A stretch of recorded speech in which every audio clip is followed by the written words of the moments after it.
How's it going, everybody? CJ here, back into the video. We're doing another first thoughts today. This first thoughts is on Ruxa, Patient Professor. Before we hop into this, remember, hit that subscribe button if you haven't already. Like this video, comment down below what you're doing with Ruxa, and if there's any cool cards that I did not mention that you found that are very synergistic. Also, in the description, we have the TCG Player affiliate link. If you're going to buy any cards talking about in this video, buy them through there. Helps with the channel. We have the Patreon. You can also support the channel that way. We also have the Discord. So if you want to chat with us, link down below. What else do we got down there? We got the Twitch, we got the Twitter, and we have my Pokemon channel. So help me choose my starter. And we are going to hop into this. So Ruxa, Patient Professor. Very powerful card here. This is a very powerful commander for a tribe that's not good. But he basically can, on ETB and when he attacks, he returns something to your hand from your graveyard, being a vanilla creature. Okay. Vanilla creatures get +1/+1. Okay. And vanilla creatures can deal damage as though they weren't blocked. Okay. So it's got some cool stuff going on here. But the downside is that you have to run a deck full of vanilla creatures. Not amazing there, but oh well. Some of the first thing I want to talk about is one of the ways you can take this deck is you can build Bear Tribal. A lot of people were talking about doing Bear Tribal because bears tend to have no abilities and they all tend to work very well, and this is a bear, so it makes sense. And you could do that. I think Elula, or whatever the other one is, I think it's Elula. I think that's what it's called. Is that what it's called? Eula? I think it's Eula. I don't remember. But that bear, it's on the screen.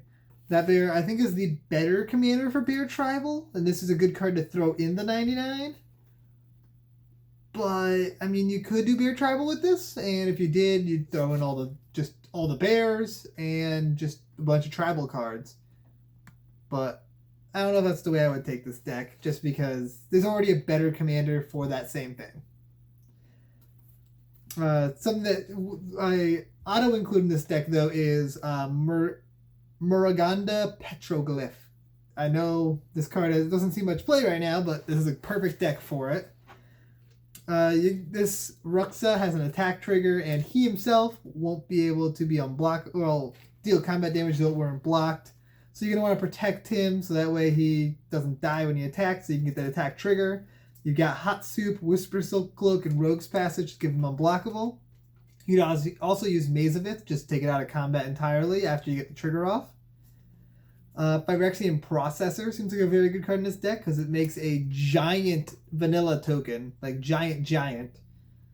Let me double check to make sure it's vanilla. If it's not vanilla, that card sucks, but I believe it's a vanilla token. And then you can just, oh my god, why does my computer do this? Okay. Wow, I don't know what is going on my computer right now. Yes, it's just a big vanilla token. So, and because of the fact that you make it deal combat damage as though it weren't blocked, it's essentially unblockable, and you can deal a ton of damage very, very easily with that. And I think that's a very good include in the deck. And since you're going to be running creatures with no abilities, Damping Matrix, City of Solitude, and Torpor Orb all seem pretty solid in this deck. Because they don't really hurt you, but they hurt your opponents. Next thing I'm going to talk about, you're going to load the deck with vanilla creatures. So I'm just going to mention a few vanilla creatures just so you have a jumping off point. You got Leatherback Baloth, which is just Leatherback Baloth and Gigantosaur, which are both just a very good rate. Ancient Brontodon's just big and beefy, and Colonial Tusker also a good rate, but it's like only 2 mana, so that's not bad. It curves in well. So cards like those seem like good includes. You're gonna want to try to pick the vanilla creatures that have the best rates, and that is the best power and toughness for the lowest amount of mana. Next up, I want to talk about a token strategy with this commander. This commander actually could be a very powerful tokens commander because a lot of tokens just have no abilities. So this gives a lot of beef to tokens. So some token token doublers are going to be important in this deck. So you got Parallel Lives, you got Primal Vigor, and you've got Doubling Season. All those and a great includes. Also, just token creation. You can throw in Squirrel's Nest, and if you do, you can throw in Earthcraft for an infinite combo. You got Avenger Zendikar. You got a whole bunch of Garrux. They seem pretty good in this deck. Sandworm Convergence, and it also protects you from flyers, which you won't have protection from otherwise because none of your creatures have flying or reach. Second Harvest, you can double up your tokens. You got Tendershoot Dryad just to make a bunch of Saprolings. You can also throw in Verdant Force. Rampaging Baloths to make a lot of big tokens. Scoot Swarm can make a ton of tokens very quickly.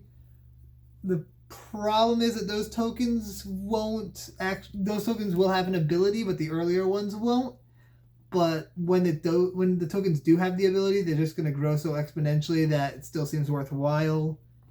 Hermit Druid, or not Hermit Druid, Deep Forest Hermit and Deranged Hermit seem pretty good to make a lot of squirrels. Beacon of Creation, especially because this is mono green, seems great. And Paradox Zone, the new card, seems pretty cool because fractals are not too bad. They're pretty good in this deck, actually. Next up, I'm just going to mention some cards that can buff your vanilla creatures to make them a little better.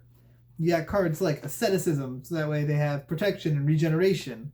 Guardian Project, Beast Whisperer, and the Great Henge all let you draw cards off of them. Plus the Great Henge adds a token when they enter. You can do the same thing with Renata. And Gaia's Anthem is just an Anthem effect, so not too shabby. And lastly, I want to talk about cards that work very well because you can deal combat damage as though they were unblocked, so essentially unblockable creatures. Some cards that you can throw in that just have damage triggers include like the swords, like Sword of Feast and Famine, Fire and Ice, Light and Shadow, Body and Mind, Truth and Justice, all of them. Hopefully I'll just throw them all up on the screen and then throw up some more. Bloodforged Battle Axe, you make a lot of axes. You got Kazor, Ruthless Stalker, which is pretty cool. Helps to buff up your creatures every time you hit. Dazzling Dagger, you can flip it super easily. Gold Vein Pick and what's the other one? Prying Blade to create some treasures. Just easy ramp. Mask of Memory, Rogue's Gloves, and Toski and Keeper of Fables are all very good card draw. You've got Sakiko, Mother of Summer, which seems pretty cool in this deck. You can make a lot of extra mana using that. You can use Scythe Claw to just deal an obscene amount of damage very quickly. You got Nature's Will, which will untap your lands, which is nice. Hunter's Insight to draw a bunch of cards. And yeah, that's it. So that's everything I've got for Ruxa, Patient Professor. It's hard to build a good vanilla tribal deck because your creatures are all vanilla. There's no real theme other than your vanilla. So this is going to be an interesting commander to see. I don't think it'll be very powerful, but it's pretty fun. And I hope you guys enjoyed this video. See you guys next time. Peace out, everybody.